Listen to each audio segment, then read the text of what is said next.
उठा देगा।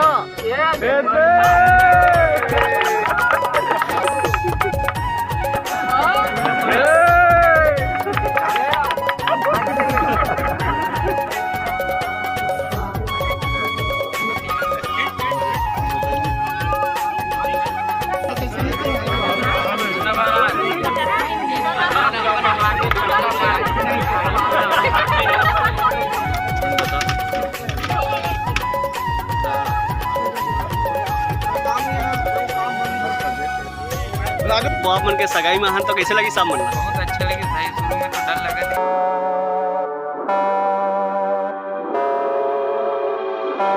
जय जोहार, जय छत्तीसगढ़ संगवारियों। स्वागत है आप मन के अपन यूट्यूब चैनल चंदन के ब्लॉग में। तो संगवारियों आज हम आए हैं दोस्त के सगाई में, जिला छत्तीसगढ़ी में पैसा नहीं बोलते। तो संगवारी हो मैंने यहाँ पास आ चुके हैं, कौन से गाँव हरिया? छड़िया ग्राम छड़िया, जो कि पलारी से 2-3 किलोमीटर पड़ते करीबन, है ना। तो वहाँ पास आ चुके हैं। और संगवारी हो हमारे ढीमर समाज में कैसे आपके सगाई करते हो सब हम देखा कोशिश कर वो वीडियो के माध्यम से। तो आप मैंने पूरा हमारे वीडियो में शुरू से अंत तक के बनी रहा। और आप मतलब घर में जाथन और सगाई होत ना तो आप मतलब रूबरू करवाथन कैसे कौन प्रकार सगाई होते और कैसे आपके रिंग सेरेमनी होते वो सब देखा कोशिश करबो।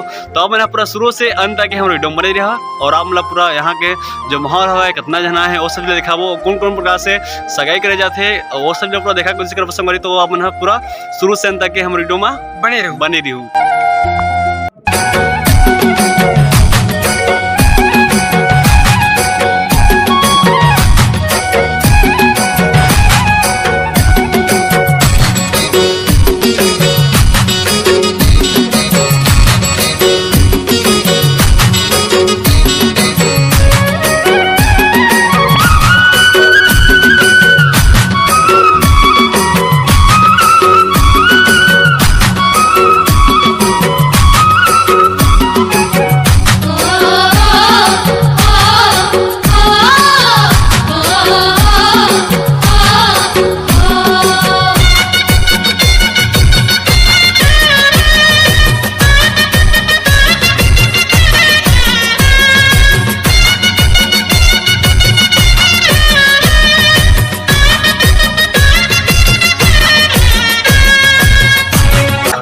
संगवारी हो आप मन देख सकते हो कि समझिन भेंट चलो।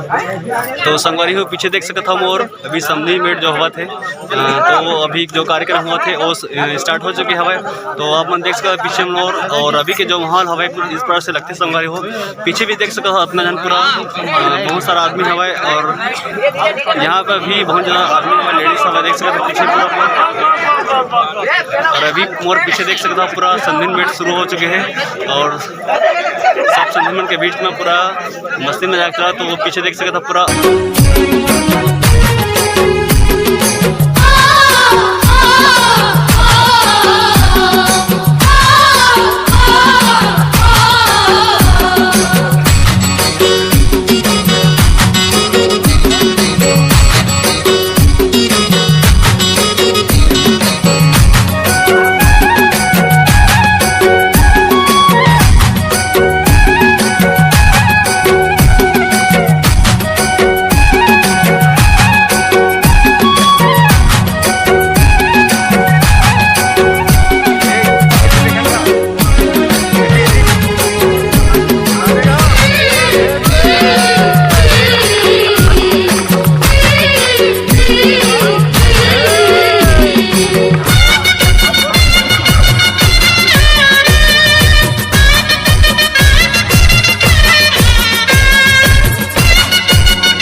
तो संगवारी हो आज की वीडियो पूरा कंप्लीट हो चुके हैं और आशा करता हूँ मैं बहुत ही अच्छा लगी सुई।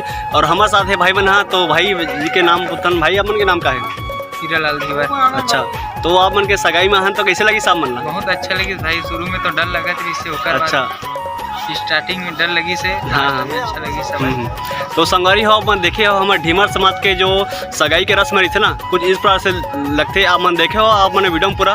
तो कैसे लगी से हमारा कमेंट करके जरूर बता। और एक जन भाई हो ये रहू जो कि कैमरा मैन हरे, आप मन के नाम बतावे पहले। भाई मोर नाम सोनू साहब था भाई, ससा के रहने वाले में भैया। अच्छा, तो आप मन के जो फोटो स्टूडियो कौन से नाम से चलते हैं? उन्हीं का फोटो स्टूडियो भैया। अच्छा, तो संगवारी हो आप मन जरा कहूँ जाना हो कमेंट करा और नहीं जाना हो तो के नाम सुधा और कांटेक्ट भी दे सकते हो। हाँ ठीक भैया, है, कांटेक्ट भी दे हाँ, तो आप मन वहाँ से जाके आप मन कॉल कर सकते हो। कभी भी आप मतलब कोई भी कार्यक्रम रही तो आप मन हाँ बिल्कुल आप मन इला पूछ सकते हो, कॉन्टेक्ट कर सकते हो। तो संगवारी हो आज की वीडियो यहीं तक के रखना ना मन और आशा करता आज की वीडियो बहुत ही अच्छा लगी सुई और अच्छा लगी सुई। तो संगवारी हो वीडियो लाइक कर दो, चैनल में पहली बार हो तो चैनल और सब्सक्राइब करके नोटिफिकेशन जरूर कर ताकि और भी नवा वीडियो के नोटिफिकेशन आप मतलब सबसे पहले मिले देखे बार। तो संगवारी हो आज की वीडियो यहीं तक से और हम मतलब फिर से नवा वीडियो मिलबो, तब तक के लिए जय हिंद, जय जवाहर, जय छत्तीसगढ़।